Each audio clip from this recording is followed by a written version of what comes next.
I don't know about you, but that's looking pretty snazzy. Yeah. So my off time during the week, I ordered some tools. Oh, a little chip on that bumper. I ordered some tools to help me cut and buff paint. My favorite one being right now is this little nib tool or run tool, and it is to get rid of dirt nibs and runs in paint. I found it works better on the runs than it does the nibs, even though it's called a nib tool. It's this little wooden block with a magnetic thing on there, and it has this little shaving pad on there. It's a metal pad. You can take it off. It's got a grinding edge on this side, a grinding edge on this side, and it comes off. You can flip it around and use a different edge.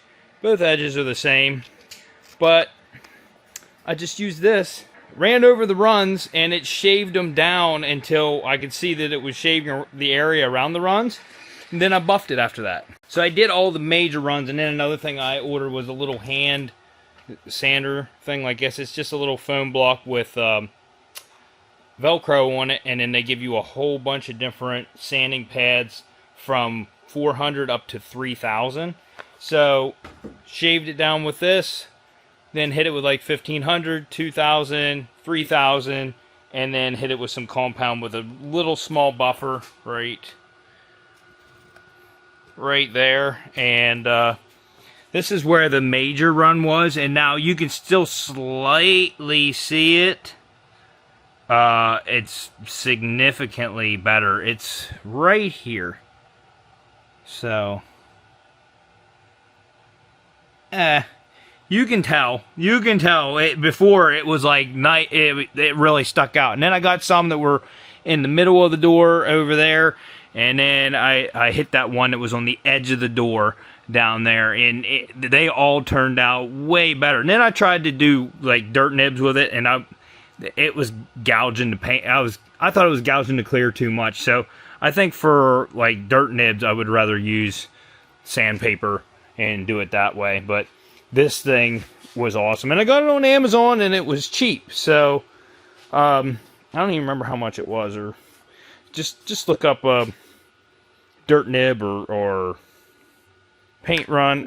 If I find it, I'll put it in the description down below the video. I guess I'll also put this in the description because this wasn't bad either. I think it was like 15 bucks. I want to say this was like 10, something like that.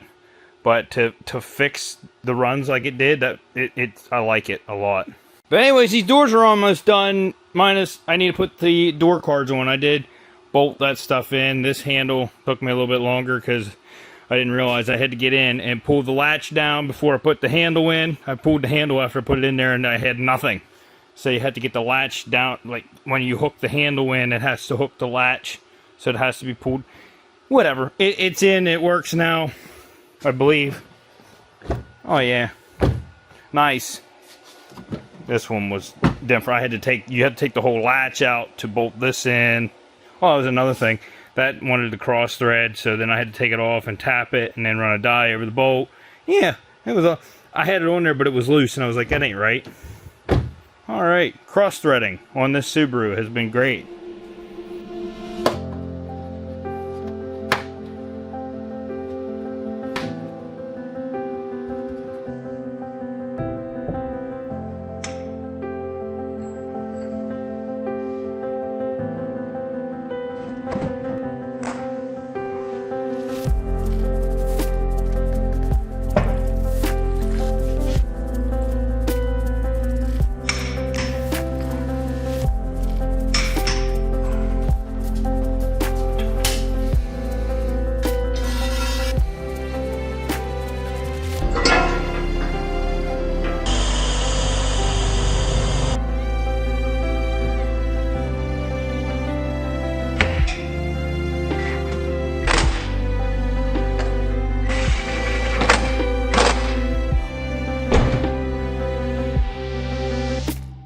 So although I did put a brand new battery in this, I managed to kill that somehow. It was completely dead. So we're working on that right now. And it's showing that it is at 0%. So that's nice. I hope I didn't kill that battery. But it's a 3-year battery, so I mean, they'll replace it. If so, it just sucks. While that charges, I still have to put, and I had the battery disconnected now, which is a good thing, because I had to put the crash module in and the seatbelt as I got them back from Safety Restore. I've noticed this is kind of like a common theme with them now, is they tell you they need more money after you send it. So you think you get a really good deal, and it's still not bad, but paid like $39 for the crash module reset on eBay, and then I paid $80 some to have the seatbelt redone. They said that they were sending it out, and so that there wasn't a delay, but there was additional work needed on the crash module, and they needed $15 more, which is normally a $25 repair. But since it wasn't known, it was $15, which I think that's what they do now pretty much every time. So, whatever. It's repaired now. So, it's like I'm not going to go up to Maine and go yell at them. Like, whatever. So, I haven't even taken them out of the box yet, but there's the crash module. Haven't even unwrapped that yet. And here is the seat belt. And they put all new charges on them. And fix connectors if need be. So let's unravel this thing and see what we got. So here we go. There'll be new charges inside of this thing too. But this needs to go in, and crash module. So let's go ahead and do those. Then, before I even put the seat in, this thing needs seriously cleaned out inside. So, before I do put the seat in, we're going to clean it.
Puts us at a pretty good spot right now. I got everything on the doors tied up. The door cards need clean, seriously. I need to clean under the back seat back there because it's pretty messy. And then, I did clean the center console when I had it out. So all the nasty hair and stuff that was in there, and then put leather conditioner on the boots and stuff. So I did get that. Now I didn't clean the armrest, and so we got some work to do. Look at that. The carpet just misses that and sticks. Whatever. Anyways, as you can see, the grime, dirt. This thing hadn't really been cleaned in a long time, you can tell. So, thankfully, got the crash module and all that. That's good. Everything fit up really nice, honestly. So, I'm pretty pleased with that. Now, let's see if this battery has taken any sort of a charge, and it has not. Come on! Well, I don't even know if this thing's working, because it normally flashes at the 25 when it's doing something, but it doesn't really seem like it's doing anything. And then my other battery charger died because I left it in the back of the parts Cadillac for a long time out in the weather and stuff, but it was covered, but now it just doesn't want to work. So I might have to make a run to Harbor Freight, because I cannot go without a battery charger, that's for sure. Alright, so I just took my wife's Lexus to Harbor Freight and got a new battery charger, and guess what? it didn't charge it either. It wasn't working. So then I had to hook up a jumper pack, then hook up the tender, put it on start mode, start the car, let it run for a little bit. Now it's taking a charge. So I'm going to leave it on there. I got their cheapest charger, which is what this red one was that I thought went bad. I've hooked it up now since, and it works now. So this battery must have been so dead, because when I hooked it up to this new one, this is the newer model of that. This one said, oh, there's an error message on there. Bad battery, or wrong battery voltage. This was red, and that's what that means if you get that. So it's charging now, but these newer ones are a lot nicer. The clamps and the wires are thicker and stuff.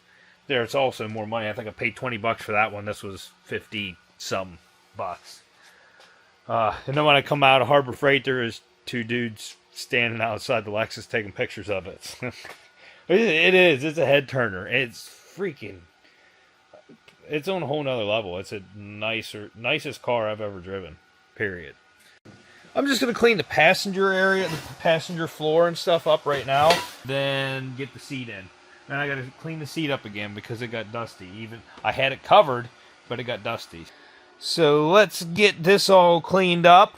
And then I'm going to... Oh, look at that! A guitar pick! It stuck to the seat. They'd spilled something at one point. Now I'm going to take that back seat out, and I'm going to clean that area, and then put the back seat back in, then put the front seat in. So, time lapse, go.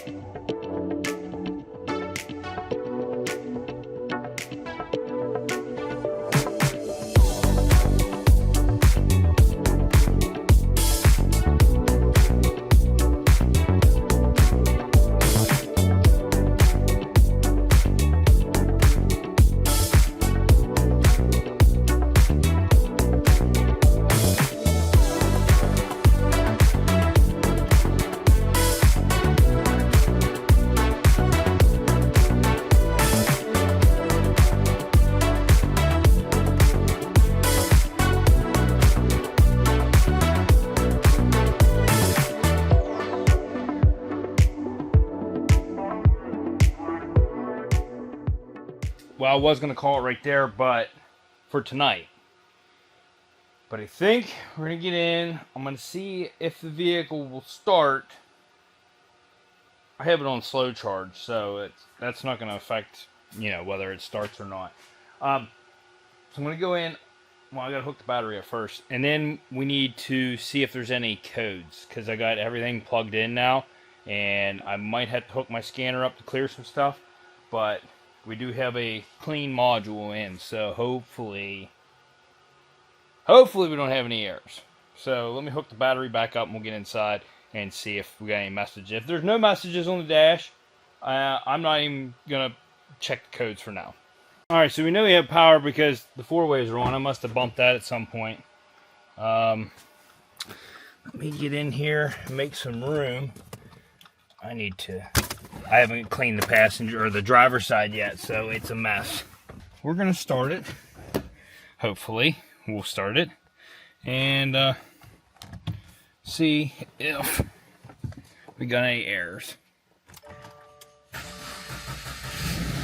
Well, it had enough power to start. That's a good thing.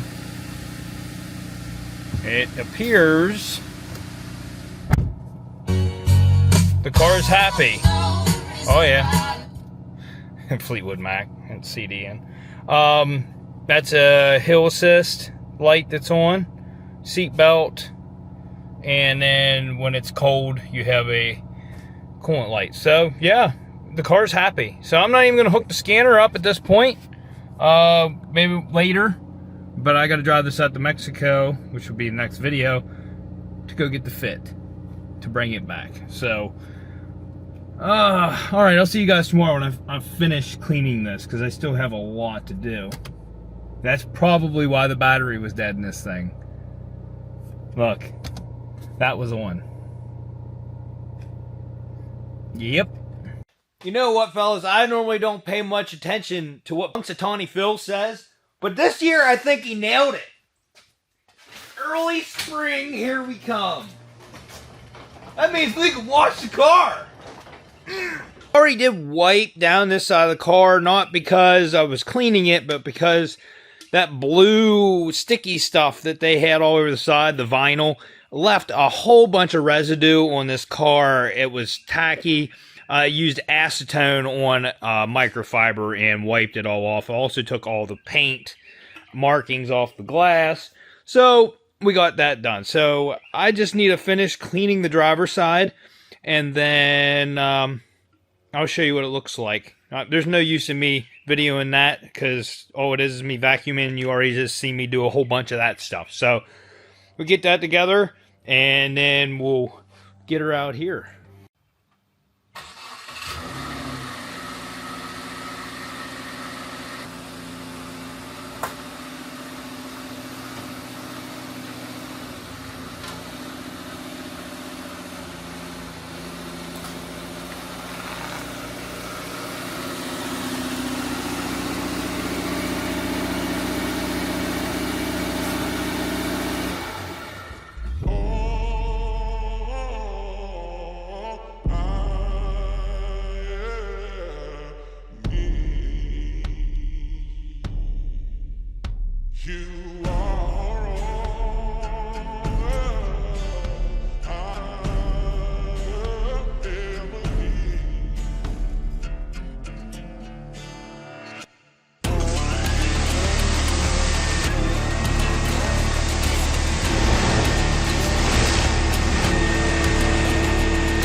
Huh?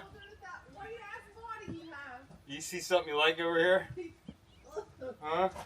This part of the windshield's really clean right now. I know, I see that. You're getting it real good. Oh yeah. Come over here. Come over here and I'll scrub you up. Oh my. Oh yeah.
And with the help of GT Shine, you too can put your shirt back on and have a shiny car.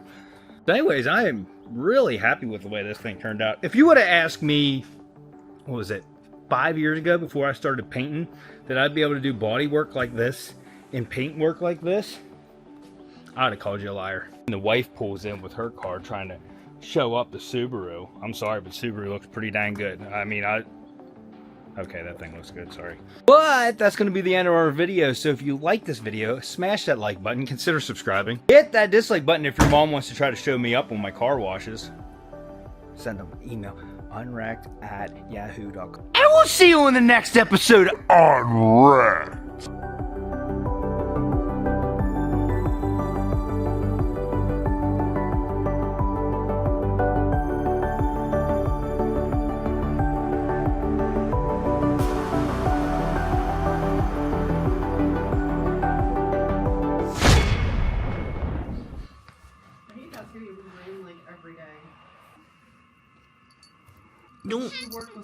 Don't bite me. So, You gonna go to bed early tonight?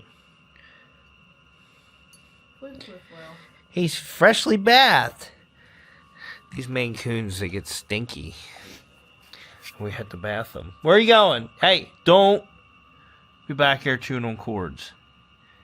Bad boy. Hi.